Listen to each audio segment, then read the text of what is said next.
Cooper with Diesel Power Products. We're here today at Weaver's Diesel Performance in Dalton Gardens, the premier diesel performance shop in North Idaho. Getting the upgraded BD Tranny put in the F-bomb truck. I got Johnny K here from BD Diesel Performance here. He is the face of this transmission. Just wanted to take a moment to introduce our installer. He is more than certified as a technician for Dodge diesel trucks. He is James Weaver with Weaver's Diesel Performance, owner, and as you can see, he gets a little bit dirty. He gets down with it. Thank you for being a part of this. Absolutely, my pleasure.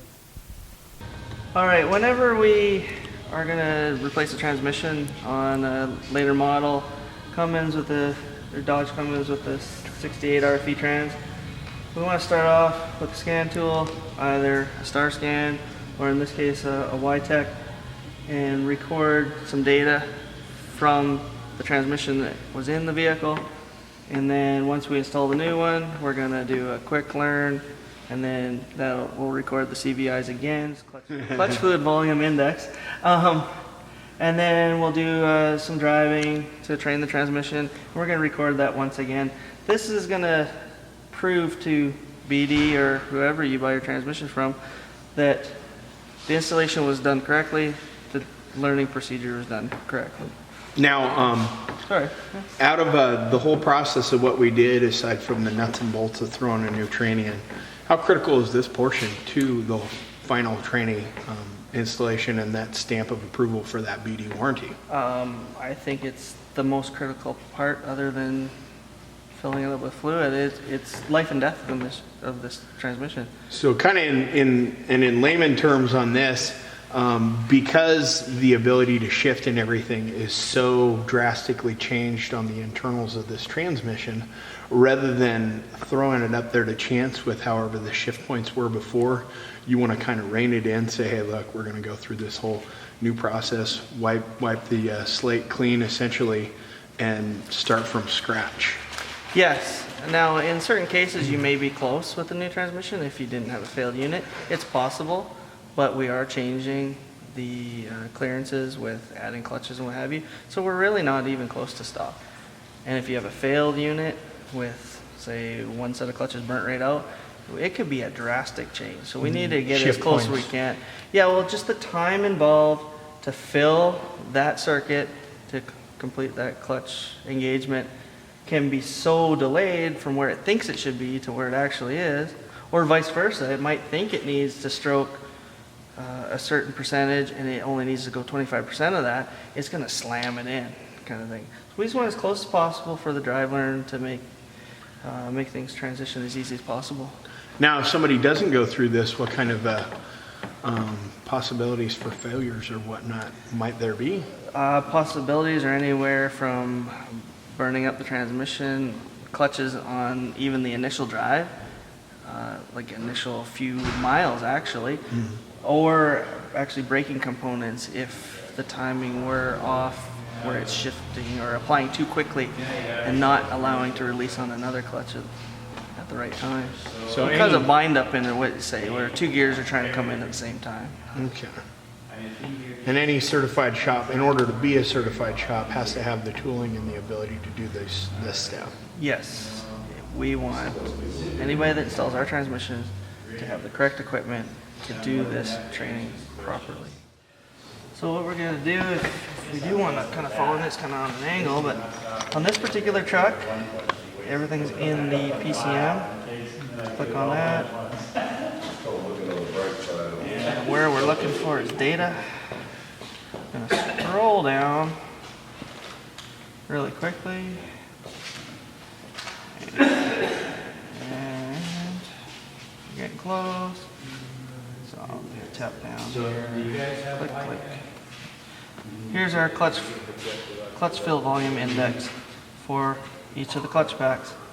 Here's the values over here, and we're just going to record that onto our warranty sheet, and then we know where we started.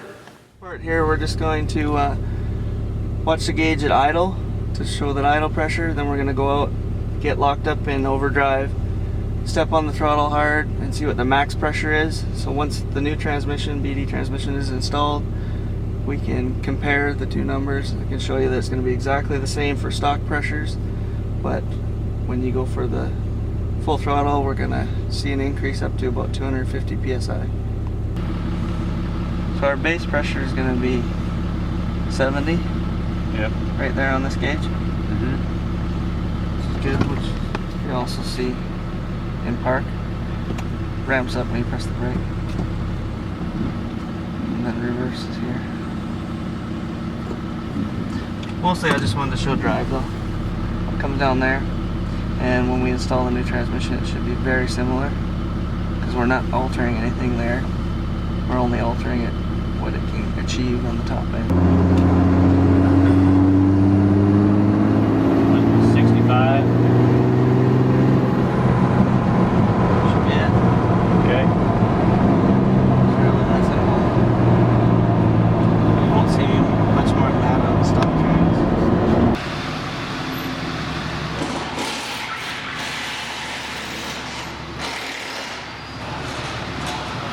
All right, here we are about halfway through the process.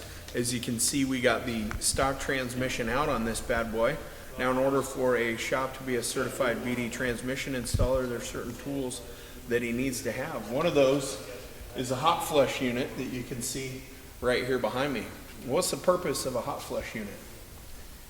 That is to clean out the transmission cooler properly with hot transmission fluid. We're going to get rid of all the debris that's left from the failed transmission that we just removed, and we're also going to back flush.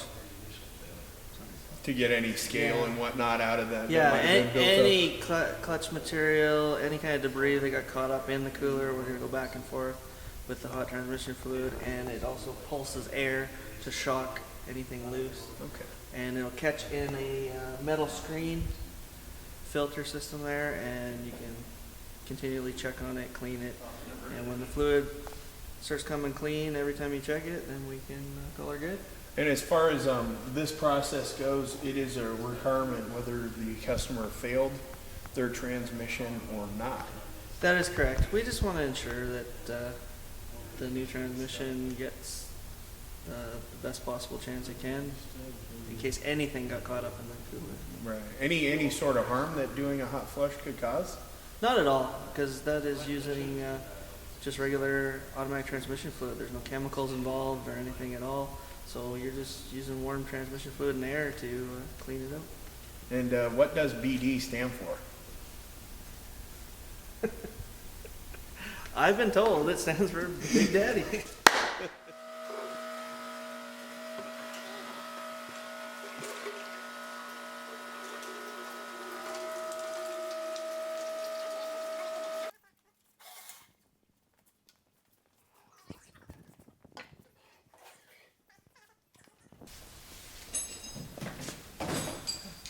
Yeah! Woo! All right, here we are. We got the out with the old, in with the new. Got them side by side. Thought we would go over a couple of things that need to get swapped out. Maybe go over some of the internal differences. It's kind of hard to tell from the outside what's going on. I mean, with the exception of the really nice paint job and official BD logo that the new one gets. What's going on here? What are some of the things that we're going to end up reusing from the old training to the new? Basically all the original sensors on the driver's side here. We have an input speed and output speed sensor, as well as the shift linkage lever. We're going to swap over. Then on the opposite side of the transmission, if you have you're going to thread in your transmission line adapters there, cooler line adapters. If you have this bracket up on your transmission, you'll want to switch this over as well. And then you have your line pressure sensor, which is down here. That's the one we connect our Adapter to? Yeah, adapter tool in for the pressure gauge and what have you. And we'll be checking that again after we put the new one in. Definitely, we'll be recording that. And then on the top, there's also a vent that will go on here. We haven't quite swapped over yet, just a breather vent. Now, what are some of the differences internally on this as opposed to the stock transmission that make it so much better?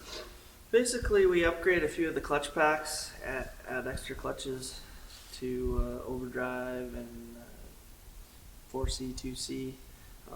There's some internal pump modifications, so we're able to achieve some higher pressures for better clamping force. And then some upgrades to the valve body, some heavier accumulator springs, and also a custom separator plate that directs fluid throughout the valve body. And early on, jumping into this, obviously you guys have done a lot of testing on these Trannies. What kind of failures were you seeing? And I guess that kind of pointed you in a direction on where you wanted to start to make this package really work for the Dodge trucks. The biggest culprit on these is burnt clutches. They slip very easily when they're overloaded, over horsepower. So that was why we wanted to add some more clutches in there. And we focused on the clutch packs that were seeing the biggest failures. Some of the other clutch packs don't see anywhere, so we didn't mess with it. Didn't No mess need. with them too much. And then obviously higher pressure is going to help us hold those a bit better. We did see also the odd mechanical failure, broken shafts, and what have you, which really relates down to the training of the transmission, which we're going to be going over at the end here. If the computer doesn't relearn this transmission properly, the shifts are all out of sequence, and you can either slip a clutch and fry it, or shift while another gear is engaged and bind up and cause shock loading. Now, kind of off topic here. Because of this relearn sequence on these transmissions and how critical it is, what are your thoughts on shift on the fly programmers? Very wary about shift on the fly programmers. Basically, every time you change the throttle sensitivity and change the horsepower, the transmission, the whole driveline responds differently. And basically, the transmission and the TCM and the older trucks, or just the whole ECM and the newer trucks, has to basically relearn the driving characteristics, and the shift patterns can be out of it. So because of the shift on the fly stuff, what kind of things might customers need to be leery of in how they drive the trucks? I mean, I'm a firm believer that anytime this new technology comes out, old driving habits need to change. I mean, definitely, you have to be aware of what you're up against with these newer, more complex vehicles. The driver can actually cause problems that wouldn't normally exist by their habits. We really believe in trying to stabilize the transmission in the power level that you want to drive your vehicle at the most. If you want to increase the horsepower for a weekend of playing, then give yourself enough time to crank up the power and drive very nicely and gingerly till the thing is till shifts are really smooth and crisp and it's happy, so we don't damage this unit. And do you have an idea on what kind of time frame that is for a guy? You know, for power level changes, it's not, I don't see it as critical as a fresh install or a change of a hard part where you're drastically changing clearances. These are always adapting, no matter what. Even when we call them perfect, they're always changing. So you just kind of go by seat of the pants and feel. Go through the gears a few times. Does it feel like it's normal? Then get on a little harder. Does it still feel normal? Good. If it doesn't, just drive through that sequence multiple times until it does feel right. Right. And that's basically what we do. Even when it's fresh, we just go through the sequence over and over until it feels good and it looks good on the scan tool, and then we'll bump up. So changing power levels is just a small part of that, really. All right. Good. Now on to the fluid coupling portion of this install. As you know, any tranny that you get here for a Dodge truck is only going to be as good as whatever fluid coupler setup that it has. As you see here, we've got BD's beefed out, heavy duty billet torque converter here. Kind of a nice, heavy, sturdy unit. I mean, visibly you can see the differences just in the bolting surface in comparison to a stock torque converter. Now, what we can't see on the internal stuff, why don't you shed a little light on that for us? What were some of the changes? What were you looking for with this when you guys decided to put together a 68 torque converter? I think the biggest goals were lowering the stall speed so we can utilize the massive torque these Cummins engines have, and increase holding capacity with the lockup clutch. So this is a multi-disc unit. There's basically a three clutch multi-pack lockup in it. The stator's furnace braze, we're using Torrington bearings like in other converters, and our own low stall stator that we made. Now, what you mentioned the low stall to get it back into that peak curve for the torque curve for the Cummins. About how much drop is it? We're roughly 300 RPM lower than the OE. So you really get into that power curve early. Yeah. Okay. Yeah, definitely. Should notice a definite increase in response in the low end, especially as you get on the power and you're developing a lot of torque. The vehicle will pull away from the line a lot nicer. Okay. And so for towing, this would be an ideal setup. And as far as the triple disc goes, is there any need for more than the triple disc, or? Don't believe so. And we don't ever have a problem with our triple disc holding capacity. No, I don't have a horsepower rating on it or torque rating, but they have a huge holding capacity. Okay. What is your favorite development aspect of the torque converter as opposed to the stock torque converter? For this particular transmission, actually the low stall speed is my favorite part of it. Yeah. That's seat of the pants is what I feel right away when I put one of these in, especially when you have a programmer or something on this. Right. You can get going in a hurry. So this is fun. This isn't going to be one of those upgrades we put in and you're like, I think I feel something. It's going to be noticeably. You're going to know the difference between this converter and that converter, whether it comes to lockup or the stall speed. It's a very, it's a more aggressive lockup as well. You know it's holding. What? You ready? Oh yeah, here we go.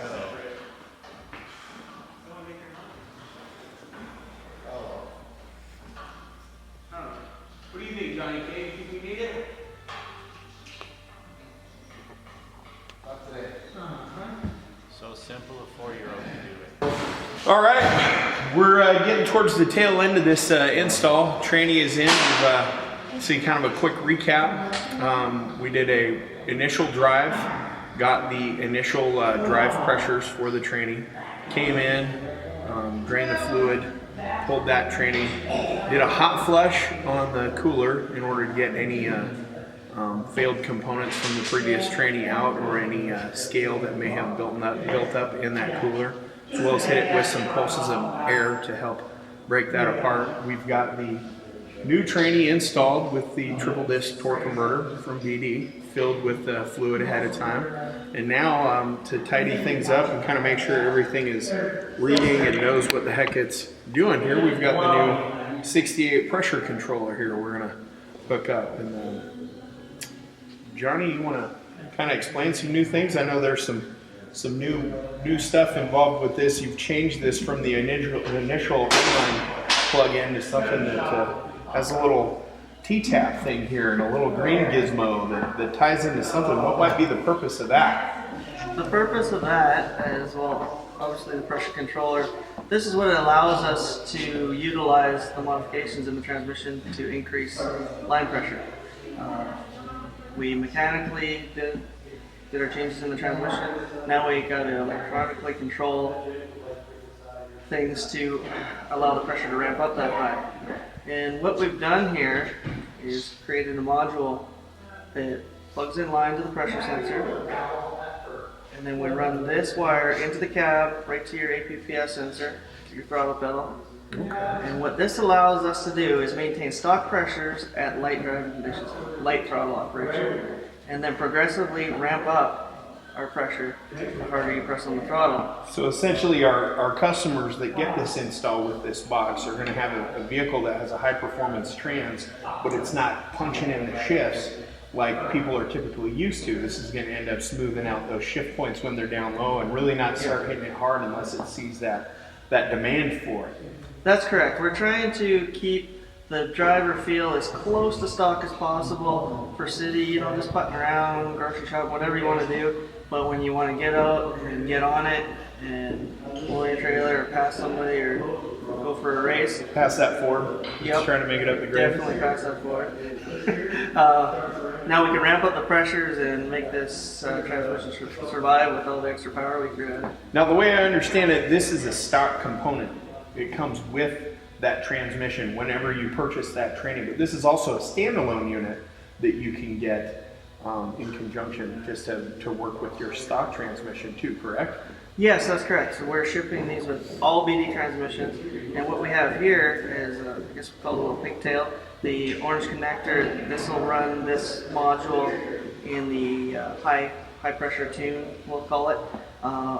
We are going to offer this module for stock transmissions, which cannot achieve those high pressures. So there'll be another pigtail you can plug in to run it on a secondary map that will maximize what you get out of stock transmission. Now, let's say a customer purchases one of these and puts this pigtail on it and puts it on his stock Tranny. Can anything happen to that? Or because he doesn't have the correct plate for it, will he be pretty much safe? You will not damage anything initially. What you're actually going to find is you won't get full throttle upshifts, is what you'll find right away. The pressures will go out of the normal operating range, and the transmission will act almost in a safety mode. So you'll notice that you have to back right off, shift, get back on it. It won't achieve the higher gears. So that's the direct symptom of something like that. So if any of you have done this and are noticing some of these symptoms, put the other little pigtail on your gizmo. Bigger isn't always better. All right, so when we got to the point where we had the truck up in the air and we had the pressure controller to install, Johnny K had mentioned here that a couple of tips from him, having done this a few thousand times now. He likes to have the truck up higher and, well, I'll let you go ahead and take it from here, dude. This is your tech tip, your turbo tech tip, makes it easier. I just find it easier to route the harness for the transmission starting from the top down. So we'll just come down behind the battery, find a good location around all this extra goodies we got going on in this truck. And then head over under the steering column, steering shaft. And then down under the truck. Afterwards, we're going to look for a location roughly about here on this truck for the pressure control module to sit. Then we're going to have to route this green wire through a hole that either we have to drill or it looks like we have one on this truck inside the cab. Okay, so whenever you reconnect these electrical connectors, we always recommend you put a little dielectric grease in there, prevent moisture from getting in and corroding the contacts. So right now we're hooking up the pressure controller harness. The one end goes directly onto the sensor up here. It's probably going to be hard to see, but pretty obvious. Click that in, and then the other end goes to the ECM wiring right there. And now we're just going to follow the harness along with some zip ties and just secure the whole harness along under here so it doesn't get caught up in any drivetrain or get burned on the exhaust or anything like that. So this is where we connect to the APPS sensor wiring. We used the red colored posi tap here to pierce the trigger wire and then connected our green wire from our pressure control module and then secured the wire underneath the dash so it wouldn't get into the pedals or the steering column or anything like that.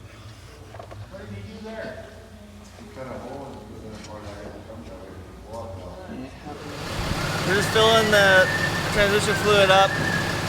Cycled the gears a couple times, now we're rechecking in neutral. Gonna top it up some more. Just get the fluid level up to at least the cold level, so we can proceed to the quick learn. Okay, now we have the fluid up and we're comfortable with doing a quick learn, so we'll just run through that quick. We go up to miscellaneous functions. We're gonna scroll right down here to quick learn, PCM, RFE transmission. We scroll over here to the right, there's a little play arrow. Follow the on-screen instructions.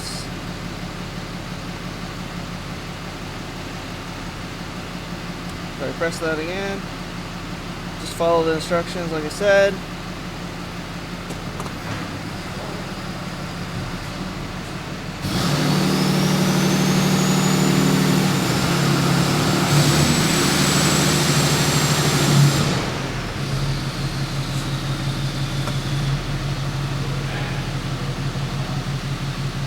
That about does that.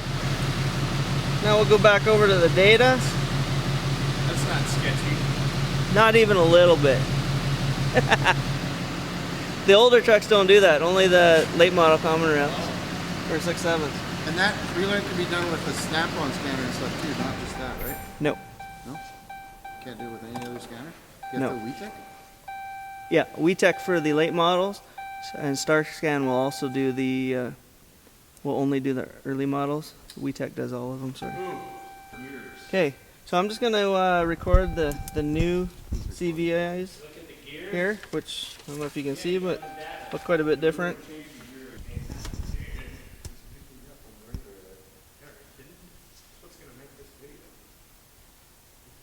Okay.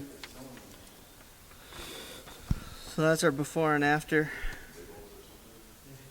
Right now we're comfortable to start doing our drive learn. Okay, so we're looking like where are we? About 70 PSI there? Yeah, a little bit over 75. Which is pretty much bang on to what we had with the stock transmission, which is exactly what I was hoping to achieve. And I'm just gonna scroll up and see what the desired actual pressure is here. So from the PCM, we're got a desired pressure in drive right now of 60 PSI and we're at 59. So that's a good correlation there. So we're happy with that. The gauge does not have to match exactly to the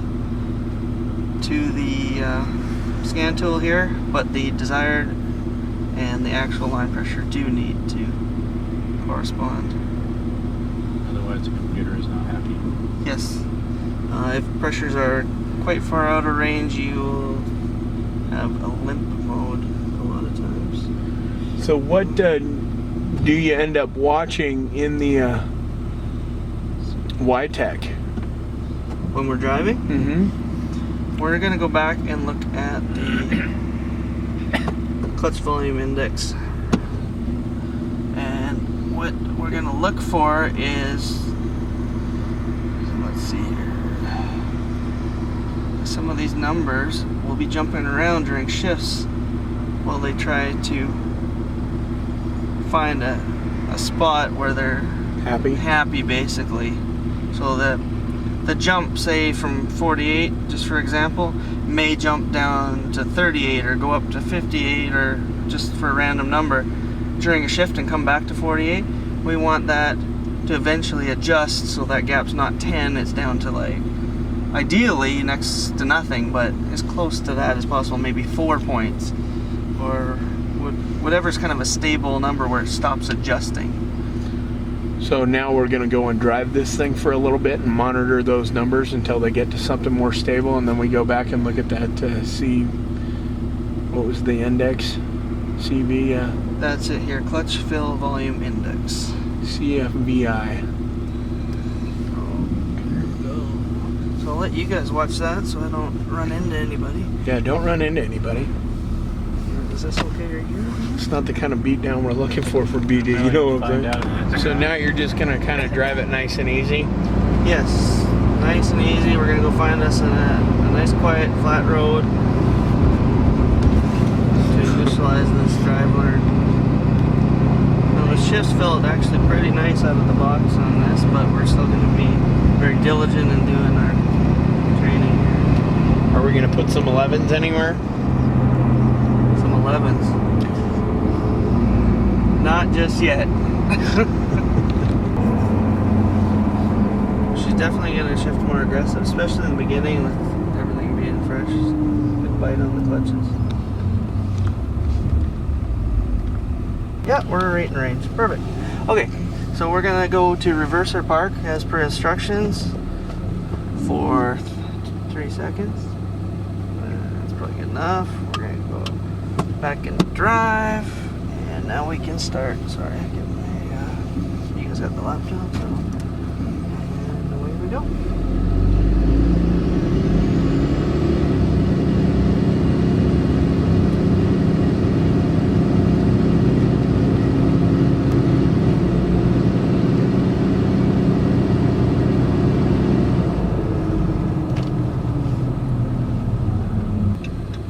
This is shift in 1 through 4. I started off by going 1 through 4. How heavy on the throttle are you?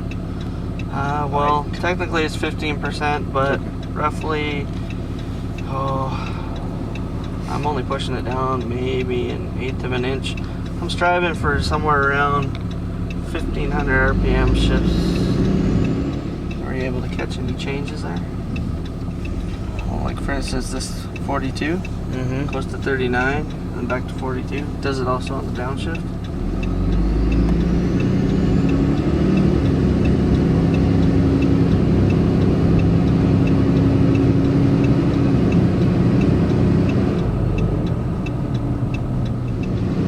Times you think you should do the 1 to 4? I like to do it between 6 and 12 times for the first drive out. Yeah, it's starting to feel real good. It's amazing how it just kind of comes together.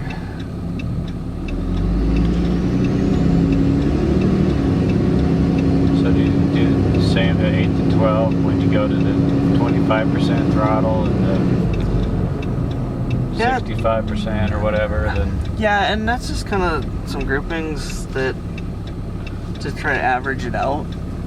Just want to increase it gradually is basically what I'm saying. So I'm feeling pretty good there, so let's get a little more on it. And we'll let it go through all the gears just You get some harsh downshifts for a while too. Even after we do a drive learn, it takes a few miles to start that stuff.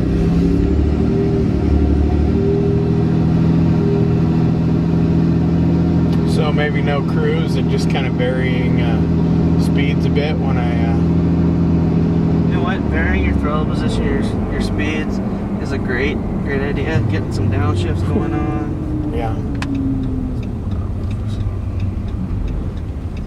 Up and down shifts, the more you can do it, the quicker it'll come together.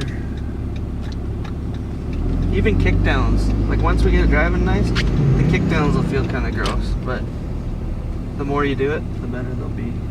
They'll feel firm. It'll feel kind of harsh and quick. of course it's absolutely imperative to go through this complete drive cycle before you ever get on. You know, just I can't pass the keys off to somebody and trust that they'll finish it. Right. Absolutely.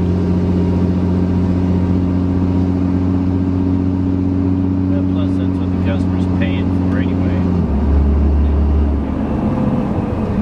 And it's no 5-minute, 15-minute test drive. It's charged. I mean, I charge an hour to do a quick learn. I would say it'd take you all that. Oh yeah.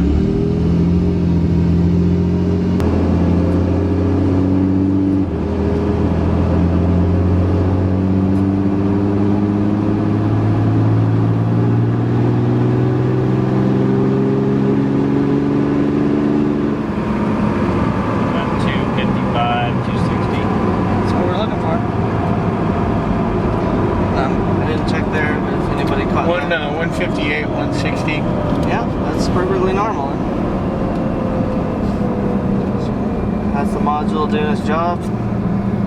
Checking the PCM and letting us use that extra pressure we got on